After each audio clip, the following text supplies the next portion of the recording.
गृहिणीची व्यथा या कथेचा पहिला भाग तुम्ही पाहिला नसेल तर आपल्या चॅनेलवर नक्की पहा. तुम्ही चॅनेलवर नवीन असाल तर नवनवीन गोष्टींसाठी चॅनेलला नक्की सबस्क्राईब करा. थोड्या वेळानंतर सुजाताची आई आणि वडील दवाखान्यामध्ये येऊन पोहोचले. सकाळपासून होणारा त्रास सहन केल्यानंतर सायंकाळच्या वेळेस सुजाताला मुलगी झाली. सिस्टरने बाहेर येऊन ही बातमी सर्वांना सांगितली. सुजाताच्या नवऱ्याला आणि इतर सर्वांना खूप आनंद झाला, परंतु पहिली मुलगी झाल्यामुळे तिच्या सासूचे तोंड जरा छोटे झाले. थोडा वेळ ऑपरेशन थिएटरमध्ये ठेवल्यानंतर सुजाताला संध्याकाळी जनरल वॉर्डमध्ये शिफ्ट केले, कारण तिची नॉर्मल डिलिव्हरी झाली होती. आता तिची आई तिच्याजवळ होती. बाळाला पहिल्यांदा पाहिले तेव्हा तिला खूप समाधान वाटले. एवढा त्रास सहन केल्याच्या वेदना एका क्षणात निघून गेल्या. हॉस्पिटलमध्ये सर्वजण तिला आणि बाळाला भेटून गेले. 2-3 दिवस हॉस्पिटलमध्येच राहावे लागणार असे नर्सने सुजाताच्या आईला सांगितले. सुजाताला बसायला देखील येत नव्हते.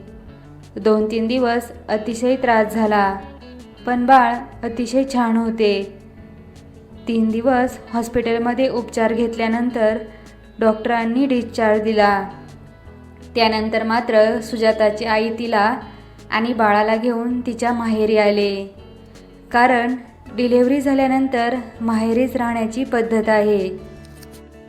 सुजाता आपल्या माहेरी फक्त 1.25 महिने होती.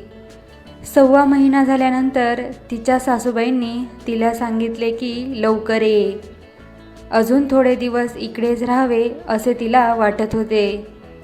परंतु तिचा नवरा देखील इकडेच ये असे म्हणत होता. त्यामुळे 1.25 महिन्यातच सुजाताला सासरी यावे लागले.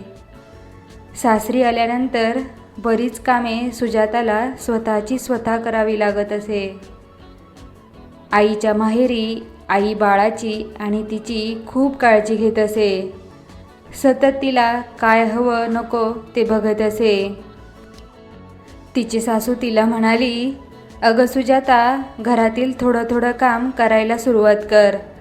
सुरुवातीला कपड्यांच्या घड्या घालणे, बसल्या बसल्या भाजी निवडणे, दळण करणे अशी कामं तू कर.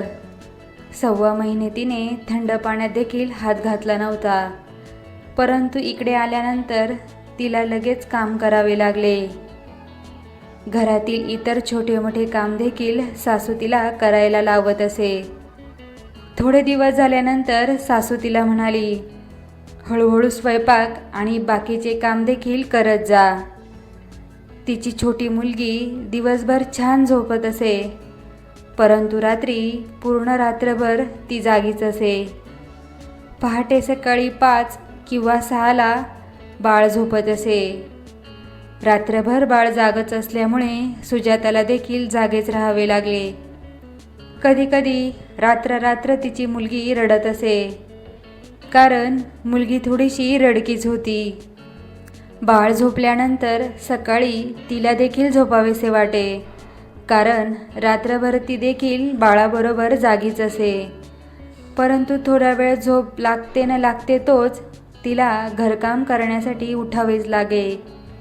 दिवसभर होणारा कामाचा त्रास आणि रात्रभर तिची मुलगी तिला झोपू देत नसे. रात्रभर मुलीला मांडीवर घेऊन तिची कंबर आणि मान अगदी दुखून जात असे. मुलगी 4 महिन्यांचीही नव्हती झाली तेव्हाच तिच्या सासूने पुन्हा शेतामध्ये कामाला जायला सुरुवात केली. ती तिच्या सासूला म्हणाली, आई, अजून थोडे दिवस तुम्ही घरीच थांबा, कारण बाळाला घेऊन सर्व करणं मला जमत नाही. तिची सासू म्हणाली, न जमायला काय झालं आहे? मुलगी 4 महिन्यांची झाली आहे. आता सगळं तुझं तू करायला पाहिजे. आम्ही किती दिवस हेच करत बसायचं?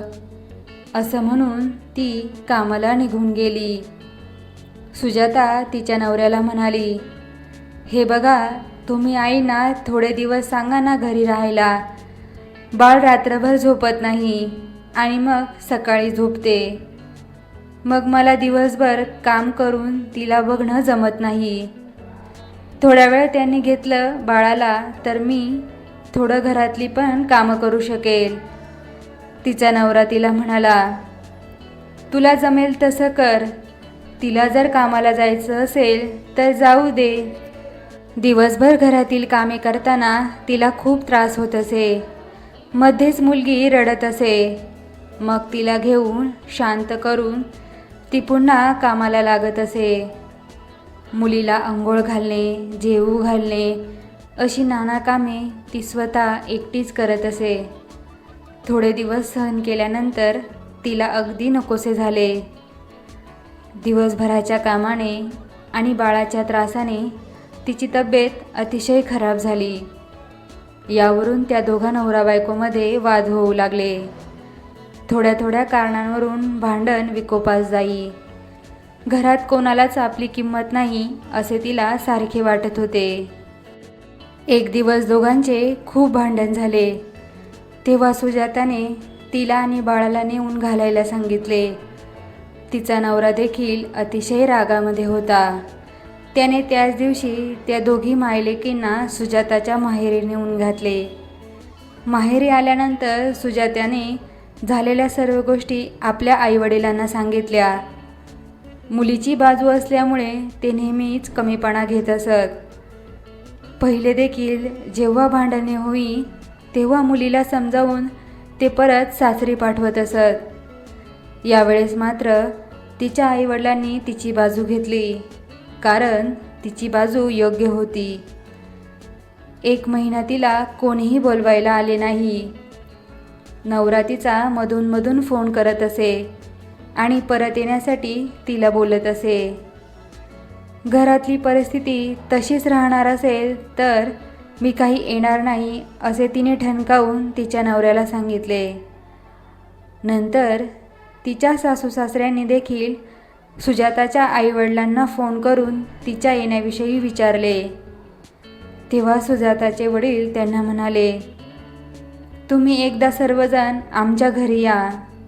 मीटिंग घ्यायची आहे आणि मग पुढे ठरवूया की काय करायचं. तिच्या आईवडिलांची बाजू ऐकून सासू सासऱ्यांना देखील काय करावे ते कळत नव्हते.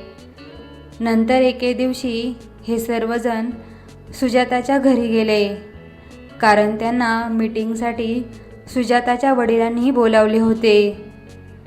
मीटिंगमध्ये सुजाताची आई त्यांना म्हणाली, अहो सुजाताला लगेच एवढे कसे जमणार?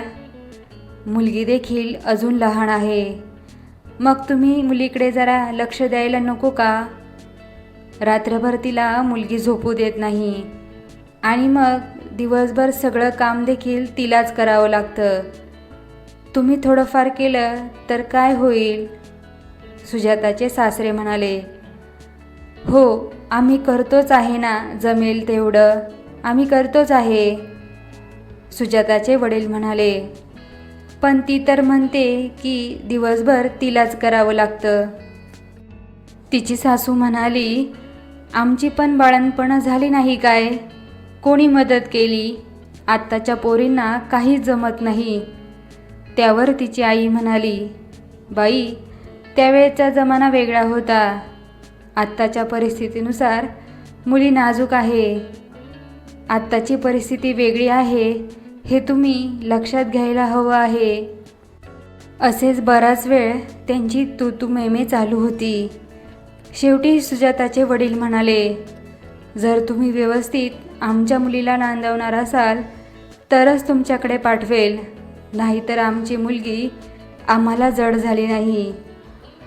सुजाताच्या वडिलांनी त्या तिघांना चांगलेच फैलावर घेतले. इतके दिवस लग्न झाल्यापासून सुजाता फक्त सहन करत होती.